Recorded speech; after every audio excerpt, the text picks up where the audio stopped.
The chair. Good evening, everybody. It's 6:21 p.m. and the chair calls this regular board meeting into order. May you please, with me, say the Pledge of Allegiance.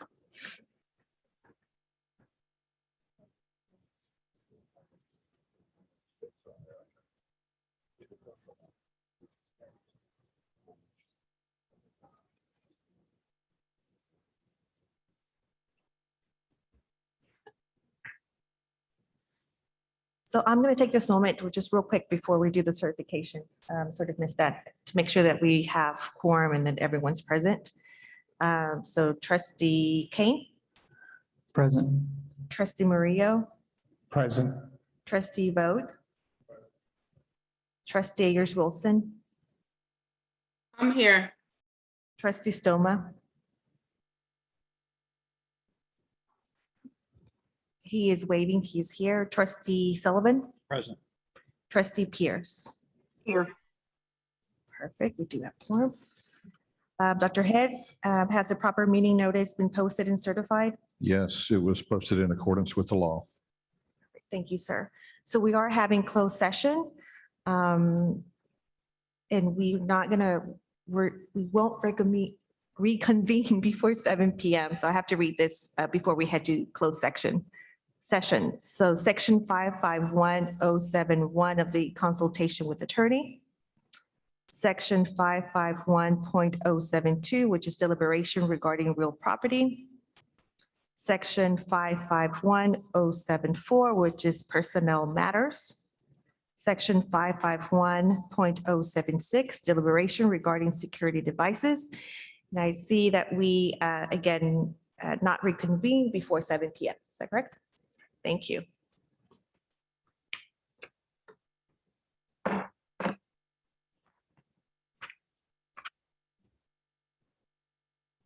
you're going over.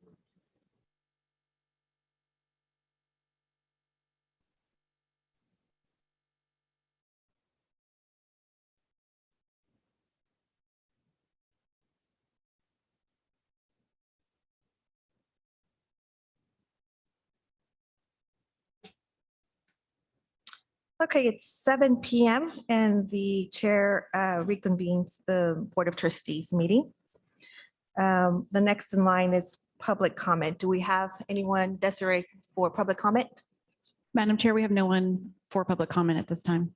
Thank you. Introductions and special guest recognitions. I'd like to recognize Jamie Swinnerton, who came in for the other meeting, and she is works with the Houston Chronicle. So welcome, Jamie. Hi, Jamie.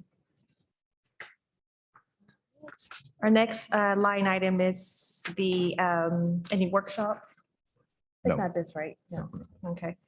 Now we have the approval of the minutes of the December 8th regular board meeting. I take trustees that you had the opportunity to review the minutes. So may I have a motion and a second to adopt the minutes for the December 8th meeting? All right, can I have a second? Second. It's been moved and properly second. All those in favor, please vote aye. Aye. Aye. All those opposed? All right, motion passes. Thank you. Next in line, special reports and announcements. Chancellor Head. Yeah, I want to let the board know that we ended up, and then with our enrollments, we were down 5.1% in student headcount and 6% in credit hours. So we are making budget adjustments. I'm going to talk a little bit more. Jennifer is out of town today, so I'm going to talk a little bit more about this when I go through the financial reports. As we said before, because we could see what was happening, that we are going to be reducing our budget and to make sure that our revenue and expenses are in alignment. So we had a slight decline in the fall and we reduced the budget 1.1, and then we are reducing the budget 2.5 million. And so we've asked the chancellors and the presidents to,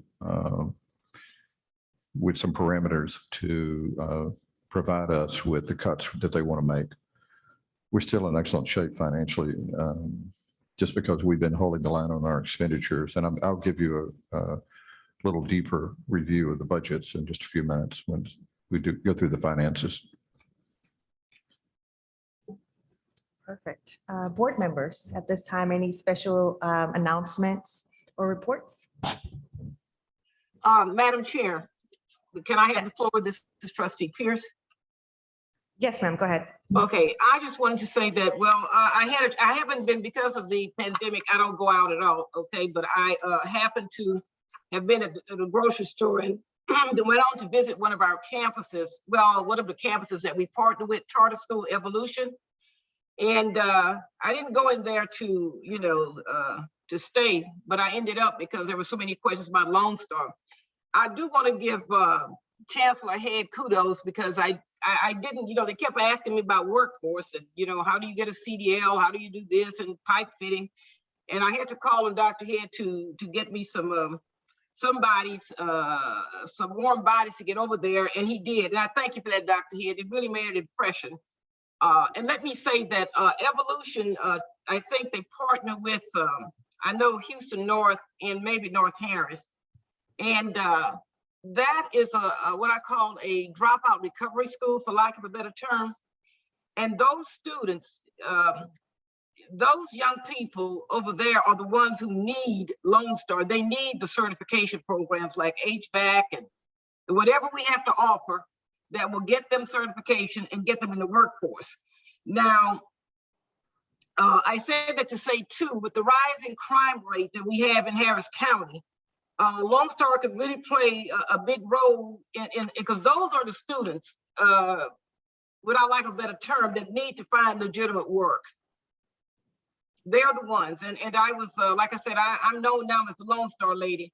I don't want to be known, I mean, not a bad handle. I'd rather be called that than something else, but I want to thank Dr. Head for getting on that, and they were very excited. And those students, they're some of them are going to be getting out of school in May, and some of them are overaged. They're not, they're not all 17. Some of them are 20, 21, 22, what have you. But that is one of the places that you kind of need a lot of manpower there, because it's not like you can, education is not, higher ed is not part of their environment. And then again, thank you, Dr. Head, for, answering me quickly and getting someone on that. And I want you to know that the students are very appreciative, and the staff as well. Great, thank you. Thank you, Trustee Pierce. Any other board members? I know that I have some remarks, but I want to say them at the end. Yeah, I'm gonna, next meeting, I'd like to give a report on our conference that we attended this next few days, but no, I can, but we just want to make sure that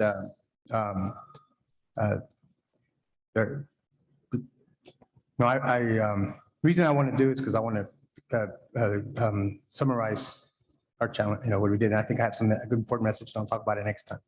Okay. Okay. Start by- Anyone else? Trustee Sullivan? Yes, ma'am. Thank you. I'd like to compliment Dr. Melissa Gonzalez from Lone Star College Kingwood. She was kind enough to invite me to the Greater East Montgomery County Chamber of Commerce monthly luncheon. She was the program speaker. Her story, if you have not heard, it's very compelling. How she rose from what she says was a family of poverty to where she is today. And the audience, I think I can speak for the audience, generally was not poverty stricken in their family history, nor was mine. And it is a good reminder for how we can raise people up, if you will, through education. And that was Dr. Gonzalez's message. It's very well received. Afterwards, a number of people stood in line to speak with her.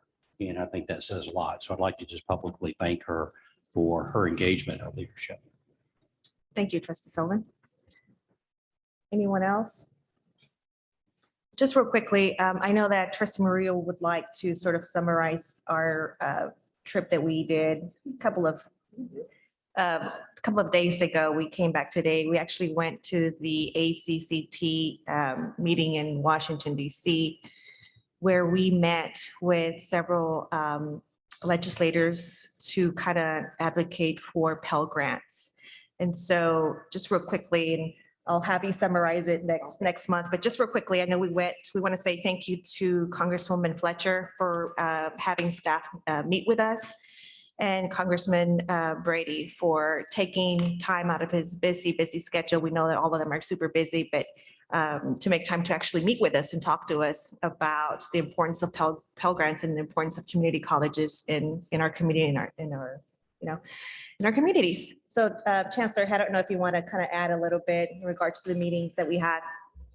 Yeah, so what we do when we're there, especially on the federal level, and the state issues, they're different, a little different than the federal issues, but just summarizing, we are in favor of increasing the size of the Pell Grant. And right now, the maximum is 6,500, but as many of you know, that may cover tuition fees and books, but for a lot of our students, especially the workforce students, but in community colleges, there are more expenses than just that.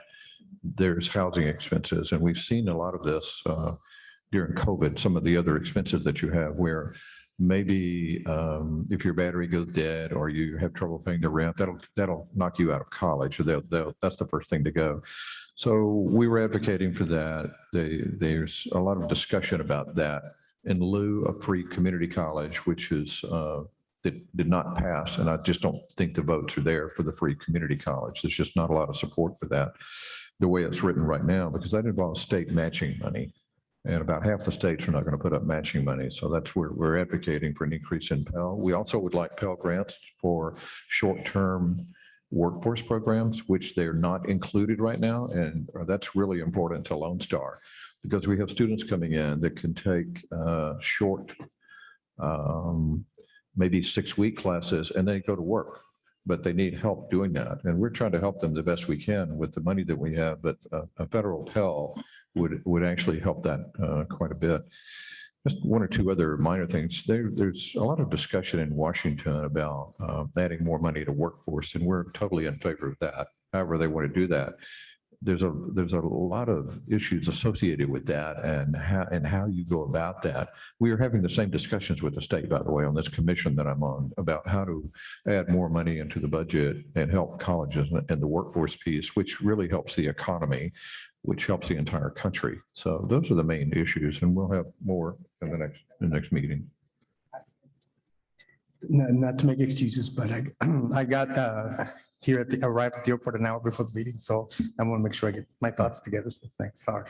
Thank you, Trustee Marie. We did arrive a couple of minutes before this meeting, so I apologize if sometimes I seem out of whack. So it was a long flight.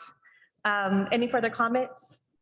So before we move to the next item in the agenda, I just want to say a big thank you to Mr. Braxton, who's here with us, I believe. Yes, there you are, sir. So I just want to say thank you so much for putting together the mock redistricting community sort of meetings and making our room look good and everything else. I know that you had them for our trustees to kind of review everything, right, before our regular good meetings. Is that correct? And so you had those meetings open for us Thursday and Friday of last week, and then Monday of this week. Is that correct?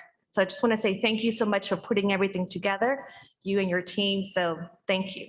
Thank you. And I'm sure that once we have those meetings running and going, they will run perfectly. So thanks.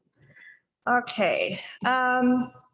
Let's move to the consideration of the consent agenda. So I know that I had a couple of items that some of the board members wanted to be looked into separately, but do I have anyone else who would like to look at some of the items separately? All right, hearing none.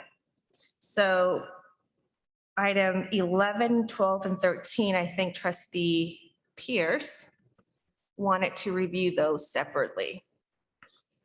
So Trustee Pierce, is she not? She's not there. There she is. Okay, thank you, Trustee Pierce. Want to make sure we see you. So 11, 12, and 13, is that correct? Is that so Yes. correct? Yes.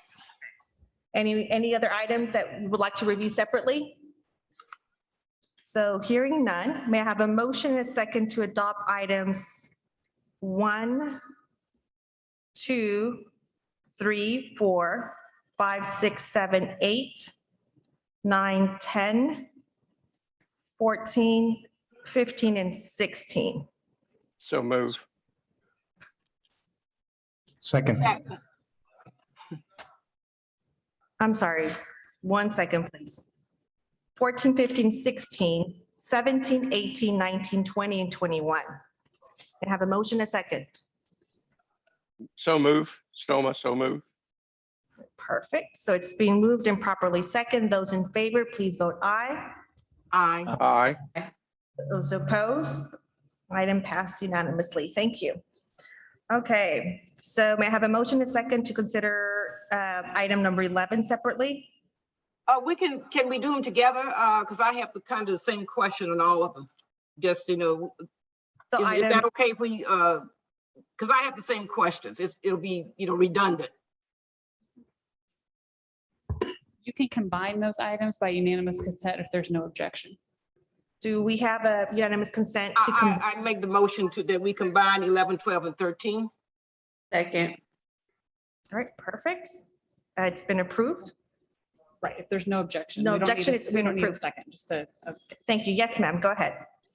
Okay, now, the reason that I wanted to pull them is because I was trying to do research and I couldn't get enough information on, I couldn't get enough information that I needed to make a proper and appropriate vote. That was my reason for pulling them. And that's it, because of the research. I didn't get, what I needed from my research. So that's why I had them pulled. That's Okay, it, Madam Chair. perfect. Any further comments or questions? Okay, so all those in favor of items 11, 12, and 13, please vote aye. Aye. Aye. Right, all those opposed? Trustee Pierce abstain. Harris Wilson abstain as well. Okay, so make sure, let the record show that trustee Pierce and Ayers Wilson abstain. Items 11, 12, and 13 pass. Thank you. Okay, so the next agenda item is the financial reports. So again, Jennifer is out of town with her family. And actually, just so you'll know, Jennifer Mott, and she actually volunteered to call in while she was on vacation, and I told her, no, we could handle this. So I'm going to, and she prepared some written statements here. So I want to make sure that the board and the community knows that these are financial statements for the month ending in December 31, 2021. Remember that we always run a little behind. So you can see that over there on the right-hand side that the percentage of revenue is higher. And the reason for that, even though we lost enrollment or enrollment declines, it's because the tax collections are running higher right now than they normally are. And I don't have an explanation for that, but that's a good sign. Next slide, please. And so the expenditures are also lower. So we're managing the money. We've been, and I want to thank the vice chancellors and the presidents for being very conscientious about where we are with everything. So we're dealing with the same enrollment issues that every other community college in Texas is dealing with, or most of them, where because of Omicron, it impacted the enrollments, and students are, as you all know, many of the students, I've given a couple of interviews about this. They're being offered $15 and $20 and $25 an hour to go to work in different places. So we know that a number of our students, I think it's temporary. We think that the phrase I used the other day, because I'd heard it elsewhere, was that they're pausing their education so that they can go to work for a while. So I still think that we'll see them again. We historically, for the board, we know from a business perspective, what our market share is in the community, and it's usually about 3.1% of the community. And we know that we added we added 467,000 citizens. So we know the students are out there. We know what the graduation rates are and how many students are in the high school. So I think this next fall is going to be really important for us, and you'll see us really, we're looking at enrollment management. The colleges we're all working together trying to figure out how to get this word out to students that you need to get back in school. Stimulus money, which I'll talk about. Can we go to the next slide, please? I'll talk to you about stimulus money in just a minute and how that's impacting us. So this is just the standard report, and it reflects when you see this forecasted variances where it says 1.1 million, that's because of the enrollments were down and the credit hours were down in the fall. So we made that adjustment already in our budget. Again, we're not waiting just to see, we're making the adjustments as we go. And because we want to come out on the other side of COVID in really good shape. Keep in mind that on the stimulus money, it is covering any lost revenue that we have. So it's not reflected right here. Next slide. This is just the overview of our budget in a different way. You can see where we've made some reductions. Again, we're not adding the stimulus money back in to cover those temporary losses. And I think, is that the last slide on this? Go to the next slide. Okay. So back up to one slide. Let me just give the board a quick overview of where we are with stimulus. Right now, we have given out roughly $100 million to 110,000 students. That was before this spring. And our plans are to give out another 25 million or so this spring. And those awards start going out on today, actually. And so we think that'll be 25 million. We think that's going to be around 25,000 students. That's in addition to another 25 or so thousand that we give in Pell, and there is some overlap there. But again, what we're trying to do is stimulus money, technically, we have to have it spent by May of 22 right now. We've been told that they're going to extend that to May of 23.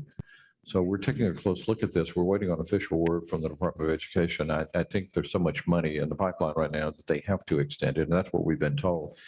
So we have plans to spend the money out all the way till May of 2023 with stimulus money. But again, we were awarded 217 million. We will award about 75 or 80% of that to students. And we're holding back 40 million for ourselves to cover any potential losses that we have. The challenge for us, though, is we need to wean ourselves off of stimulus money. And that's why we're making these cuts right now, so that we'll be ready once the stimulus money goes.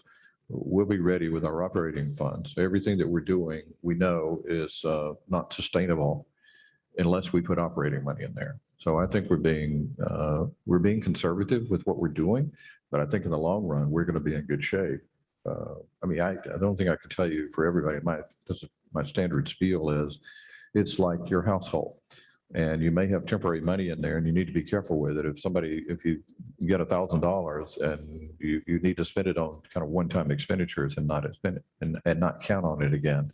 And that's kind of where we are with everything. We're in really good shape, though. We're actually in better financial shape. And when Jennifer comes back in the next meeting, we'll talk about this in more detail. Our reserves we're in better shape, and we're at all-time highs with the reserves. So we'll be talking to the board about what the budget looks like, what we're proposing for next year. But we're being conservative and not assuming anything. And we're also holding back some of the stimulus money to make sure that we don't have a repeat or some version of Omicron again that impacts students. That's the issue. I think we've learned how to deal with Omicron. It impacts students, though, and their willingness to come back to school. So I'd be glad to answer any questions. I do have a question, but I'll put that at the end. Okay. Trustees, any questions? Yes, ma'am. Trustee Sullivan? Thank you. Dr. Head, thank you for managing us through this time and these fluctuations in enrollment, fluctuations in funding, and making sure that we can turn the lights on, save money, and teach students. That's a really good outcome for us. And Yeah. I know the answer to this, but you've been through this before. And you've done it well. Your team has done a great job getting us through it. As you said, you've gain participation from the campus presidents. That helps. So keep up the good work. And, we're here to support. Thank you. Yes, sir. Thank you, trustee Swam. Anyone else? Dr. Head, I do have a question in regards to the stimulus funds. As a student, once a student applies for Pell Grants, it's no issue for them to apply for any stimulus amount, right? No, they So can that's- get both. It's not one or the other. No, it's not one or the other. Matter of fact, there's a lot of duplication here. But that's the intent. I mean, stimulus money is and you saw some of the stories, how it's helping families and I tell people a lot that, so we may have, I don't know, 80 or 85,000 students right now, but they all belong to families, right? And the average family size in our area is 2.2 or so. So I'm looking at it as there's 150,000 people that we're actually helping. Pell Grants, one thing, the stimulus money helps with other expenses and to get them past this because people in their family have everybody had a lot of problems. Now, I think we're coming out of it, but back in 2020 and 2021, when all this was really at its height, then we help entire families when we get the stimulus money. That's the way I'm looking at it. Thank you, sir. Very good. As we ought to do that. So thank you. Any further questions for Dr. Head? All right, so hearing none. Any future suggested agenda items, trustees, for our next meeting? Okay, so hearing none, it is 7:24 PM and the chair adjourns this meeting. Thank you.